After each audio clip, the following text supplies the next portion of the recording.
Jokowi perusak dan bencana negara. Oleh Sutoyo Abadi, Koordinator Kajian Merah Putih. Inayah Wahid membacakan kembali tulisan ayahnya, Gus Dur pada tahun 1990-an berjudul, Seolah-olah Demokrasi, Padahal Gus Dur, Sabtu, 16 Desember 2023. Dalam rentang waktu cukup lama, tulisan Gus Dur masih eksis, bertenaga, dan bersenyawa dengan kondisi saat ini. Alam demokrasi di Indonesia makin berantakan di era Jokowi. Masyarakat kita berada dalam suasana seolah-olah hukum sudah tegak, seolah-olah sistem demokrasi berlaku, seolah-olah tindakan penguasa konstitusional, seolah-olah ada kebebasan, dan sebagainya. Semua lalu menerimanya sebagai wajar, hanya karena tak bisa mengelak, dan terpaksa ikut bermain dalam sistem seolah-olah normal ini demi keselamatan dirinya. Ujar Inayah, mengutip tulisan Gus Dur. Tersambung dengan majalah Time, yang menilai bahwa, sebelumnya demokrasi di Indonesia relatif lebih baik, atau mulai mencapai puncaknya. Namun belakangan, sangat terlihat berantakan, dirusak Jokowi. Makin parah kemundurannya di akhir masa jabatannya. Perilaku tirani dan otoritas, dengan macam-macam rekayasa politik bergaya oportunis, sangat jelas di wajahnya, yang sudah tidak ada lagi tempat untuk bersembunyi.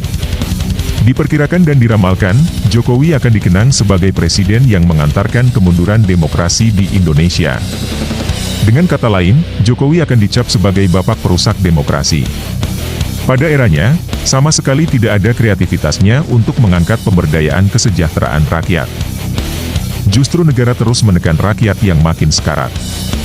Dibawa ke alam fantasi dan halusinasi, dengan hidup hanya mengikuti skenario jahat oligarki. Kebutuhan makan rakyat hanya mengandalkan impor. Keuangan negara sangat tergantung dengan hutang. Sumber daya alam dengan dalih investasi, dilelang pada kekuatan asing. Bukan hanya proses demokrasi yang dirusak. Pengelolaan negara berjalan limbung, menjadi jarahan korupsi semua pejabat negara. Nafsu Jokowi bertambah parah, sedang berusaha membangun ibu kota negara Nusantara atau IKN, yang hanya lahir dari sensasinya, tanpa sadar diri, ketika kekuatan finansial negara sangat tidak memungkinkan. IKN ini dipastikan hanya akan menjadi warisan kelam dan gelap Jokowi. Kekhawatiran, ketakutan bencana politik dan hukum akan menimpanya.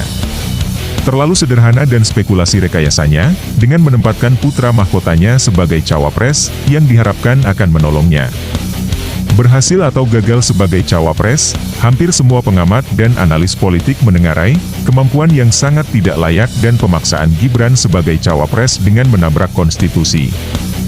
Akan menjadi bencana lebih besar bagi Jokowi. Jokowi sedang menorehkan sejarahnya sendiri. Bukan hanya sebagai presiden terlemah dan terburuk di tanah air, tapi juga sebagai presiden perusak demokrasi.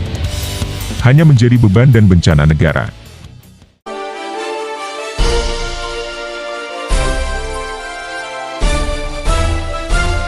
Audio Jungle.